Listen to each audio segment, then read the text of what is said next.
Jordan Romano has withdrawn from Team Italy of the World Baseball Classic, so we believe that he is fully focused on a big year coming for the Toronto Blue Jays bullpen. And finally, the Jays made an international signing. Oswaldo Pacheco out of Mexico is sure to make a difference down the line. He's a 17-year-old right-handed pitcher, throws about 90 miles an hour, so we'll have that and much more in this episode of Jays Digest.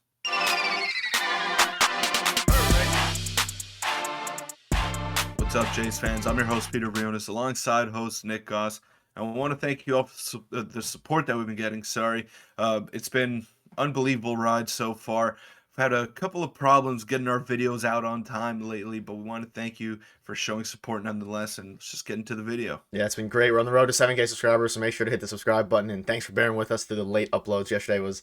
Video was done really early. I just had struggles getting it up. But let's get into the first topic, which is Jordan Romano withdraws from the World Baseball Classic. This news broke today. Has Twitter in a bit of a frenzy. People are a bit concerned in lots of ways. I'll get your thoughts on it in a second, Peter. But here was the original screenshot.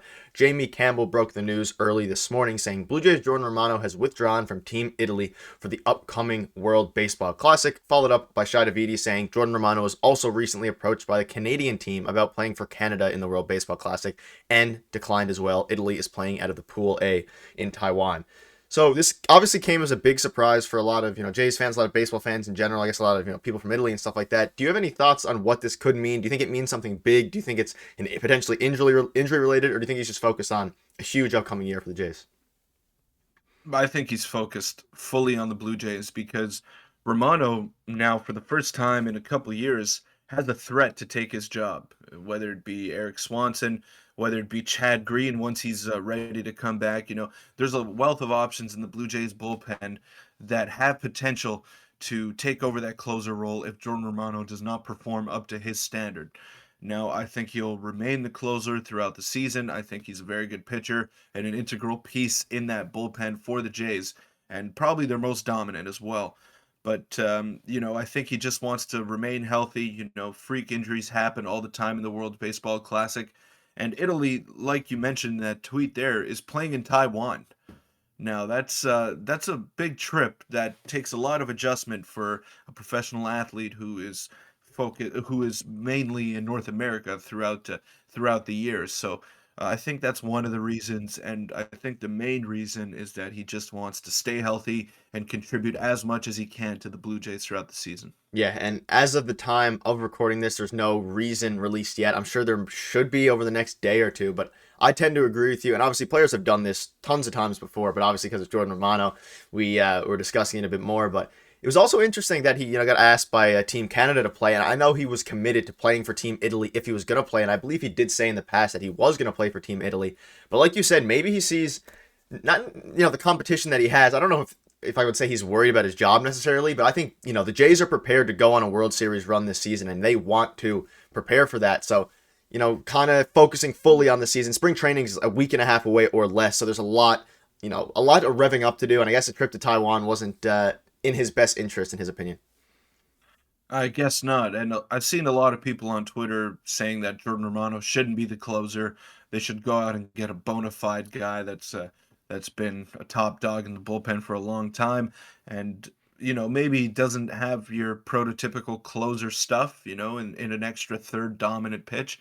But it's okay, like he's been very good for the Jays. I have confidence in what he can do on the mound, and he's very confident in himself as well, and that plays very well coming out of the bullpen.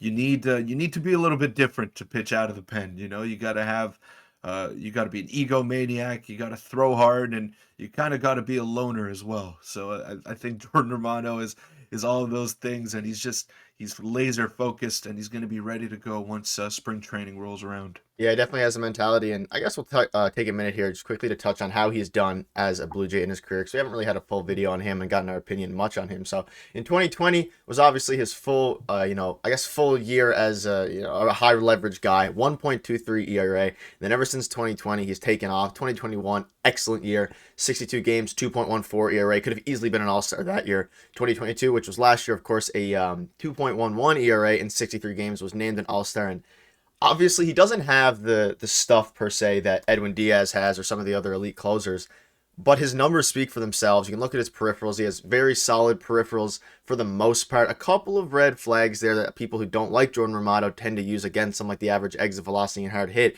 When he gets hit hard.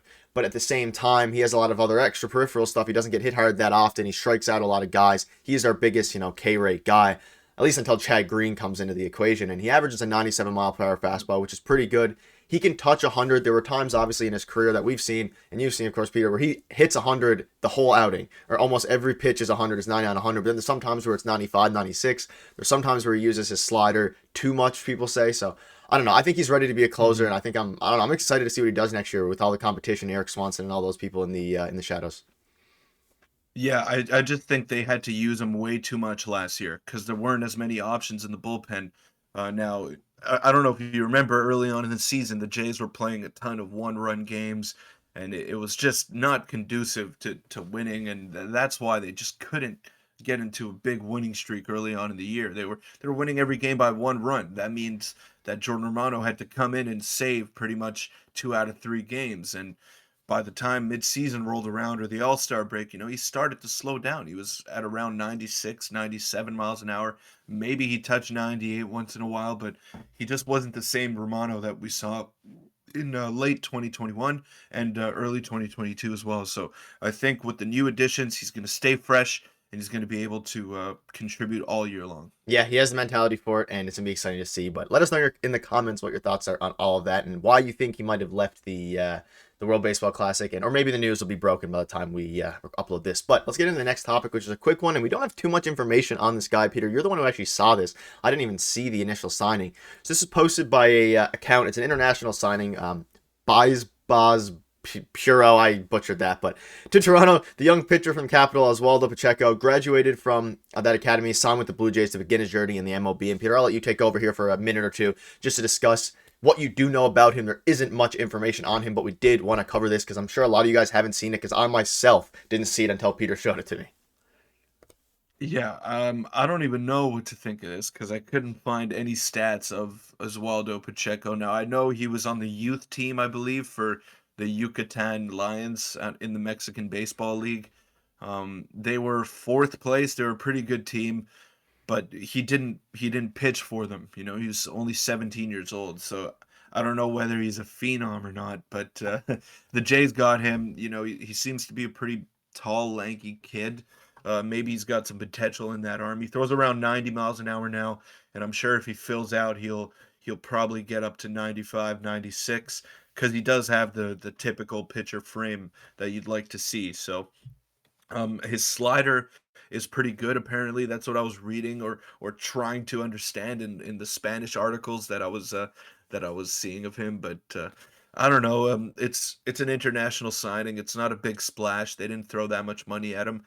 But who knows? The Jays only signed Gabriel Moreno for $20,000 in the international signing pool, and look how he turned out. So you never know with prospects, and it'll be interesting to see. Yeah, I was gonna say the Jays have had some good luck recently with their international signings. So anytime we sign someone, I have full faith in them. But let us know in the comments if you know anything about this guy, or if I didn't, and we kind of don't. It was kind of hard to find stuff, so but we wanted to bring the news out there. And we'll final topic of the video, we'll get into some hot takes made by a notable Jays writer on Twitter, and I want to get all your thoughts on this. It's kind of become a theme where we find some hot takes as we're approaching the season, see what you guys think about it. So, time for my annual Sure to Be Wrong Blue Jays bold predictions, and Peter, we'll go through these very quickly and see. I guess we'll discuss which ones we think could happen. So we have Whit Merrifield hits 10 plus home runs and steals 20 bases. Matt Chapman with the highest WAR on the team. Trevor Richards posts a sub 4 ERA. Bo Bichette has no more than 15 errors. Varsho plays more games at center field than Kiermaier. And Barrios has a lower ERA than Bassett. So what do you think out of these are the most likely to happen? Maybe say one or two. I would say number two, Matt Chapman with the highest WAR on the team. I think we even predicted that, Nick, in our hot take video.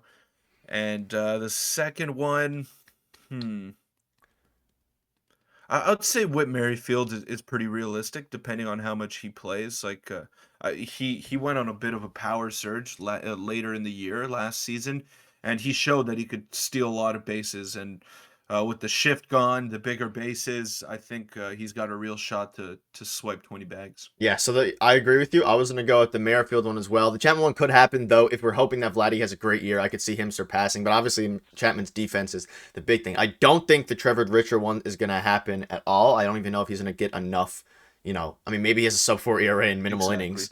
But Yeah. I think the Bo Bichette one could happen as well. Obviously, that one is not 15 errors. It seems like a lot, but it really isn't for Bo Bichette. And I don't think the Vershow one is going to happen either unless Kiermaier gets hurt.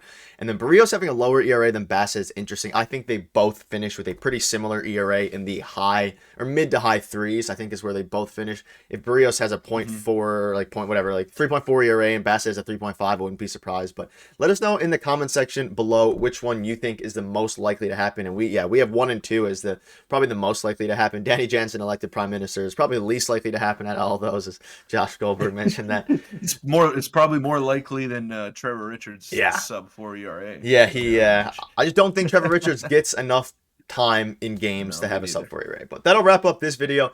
Yeah. Spring training is so close. I think we're less than a week and a half away, so we'll have lots of content covering that. In the meantime, bear with us and continue to show support. It means the world, and we'll see you guys tomorrow. Thanks.